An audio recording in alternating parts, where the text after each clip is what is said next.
ये ध्यान सूत्र है, meditation shatters the walls that support and protect your sense of self. ध्यान उन दीवारों को छिन्न भिन्न कर देता है जो तुम्हारे स्वयं होने के भाव को बचा रही होती हैं।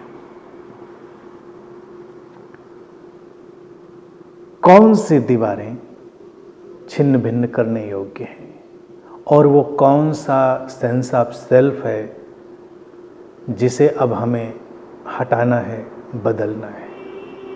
निश्चित ही सूत्र उस रियल सेल्फ की बात नहीं करता है, क्योंकि वो तो हमें उपलब्ध करना है, वहाँ हमें पहुँचना है, उसे खोजना है। लेकिन जो हमारा सेंस ऑफ सेल्फ, इसीलिए सूत्र कहता है तुम्हारा सेंस ऑफ सेल्फ, यानी कि तुम्हारे होने का जो भाव है वो, और वो है एक सीमित स्व का बोध, एक लिमिटेड सेल्फ का सेंस। तो वो तुम्हारी यात्रा के लिए एक मुश्किल भी है। ध्यान इसीलिए उसको प्रोटेक्ट करने वाली दीवारें, उनको छिन्न भिन्न करता है। दीवारें हम कैसे प्रोटेक्ट करते हैं, कैसे बनाते हैं दीवारें? अपने डिफेंस में, अपनी सुरक्षा में तमाम लोगों के अंदर अलग अलग किस्म की दीवारें बनी होती हैं।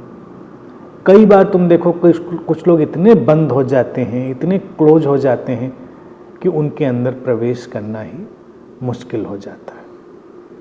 प्रायः ये दीवारें कुछ विश्वासों और मान्यताओं से निर्मित करी जाती हैं। जितनी विश्वासों और मान्यताओं पर ऊर्जा डाली जाती है, शक्ति डाली जाती है, उतनी दीवारें मजबूत होती चली जाती हैं। और फिर इसके अलावा भावनात्मक तल पर भय है, संशय है, ये सब भी दीवार का काम करते हैं।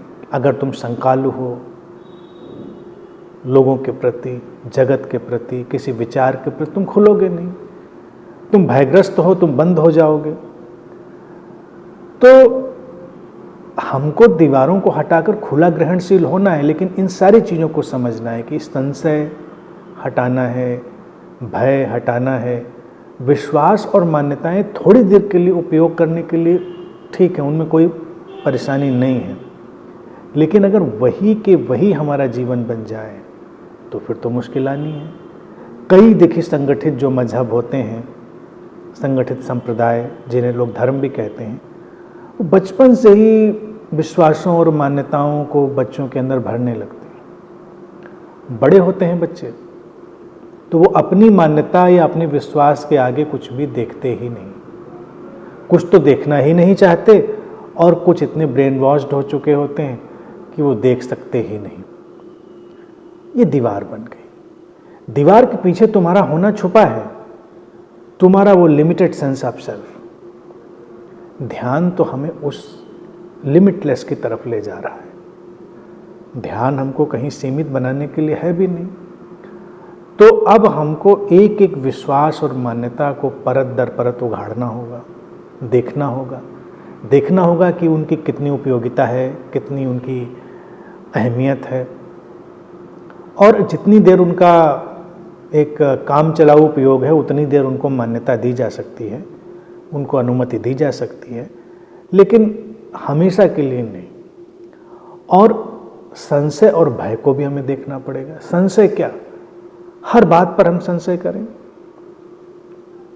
तो संशय अगर एक क्वेश्चनिंग की तरह होता है, प्रश्न उठाने की तरह, तब तो वो विकास करता है।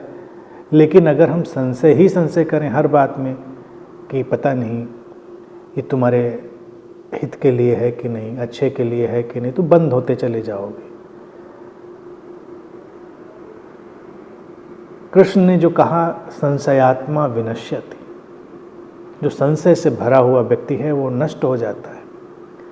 वो वही व्यक्ति है जो हर चीज के प्रति शंकालु है, खुला हुआ नहीं है।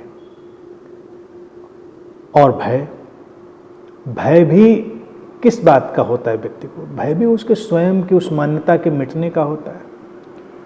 इसीलिए देखिए, जब कोई व्यक्ति अपने मरने के लिए तैयार हो जाए तो उसको क्या भय है? उसको आप भयभीत ही नहीं कर सकते।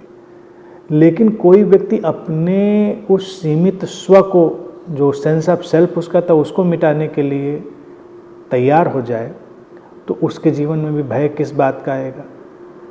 अपमान का भय है, कुछ खो जाने का भय है, तमाम तरह के भय हैं, मर जाने का भय तो है ही है उसमें शामिल। लेकिन इस सब के बीच जो प्रभावित हो रहा है वो लिमिटेड सेल्फ है, वो सीमित स्व है। और सूत्र कह रहा है कि उसको सुरक्षा देने वाली जो दीवारें हैं उनको गिराना ही ध्यान का उद्देश्य है, और वही ध्यान भी है। तो ये पूरा परिदृश्य है। तो इसीलिए विश्वासों को अपने जांचिए परखिए, अपनी मान्यताओं को जांचिए परखिए, अपने संशय और अपने भय को जांचिए परखिए, समझिए, उन पर थोड़ा समय दीजिए सजगता से। और जितना सजगता से उनके ऊपर अपना ध्यान देंगे उतना ही उनकी स्पष्टता होगी, और धीरे धीरे करके वो तुम्हारे जीवन से हटेंगे, यानी कि वो दीवारें हटेंगी।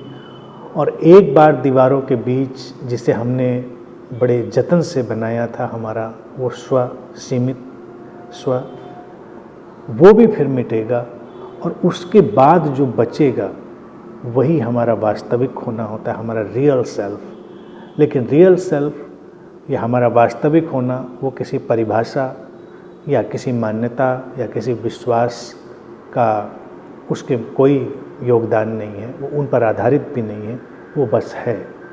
वो एक गहरी उपस्थिति की भावना है, हाइटेंड सेंस ऑफ प्रेजेंस है। तो अंतिम परिणाम के रूप में वो जो सेंस ऑफ प्रेजेंस है, सेंस ऑफ सेल्फ हटेगा और सेंस ऑफ प्रेजेंस आएगा। उस प्रेजेंस को ही हम रियल सेल्फ कह सकते हैं, जो लिमिटलेस है, जिसमें हमारी सारी पॉसिबिलिटीज़ इनबिल्ट हैं, यानी संभावनाएं उसमें अंतर्निहित हैं, और जीवन के असीमित विस्तार का वो एक ढंग है। ध्यान हमको उसी असीमित विस्तार में ले जाने की प्रक्रिया है और समझ है।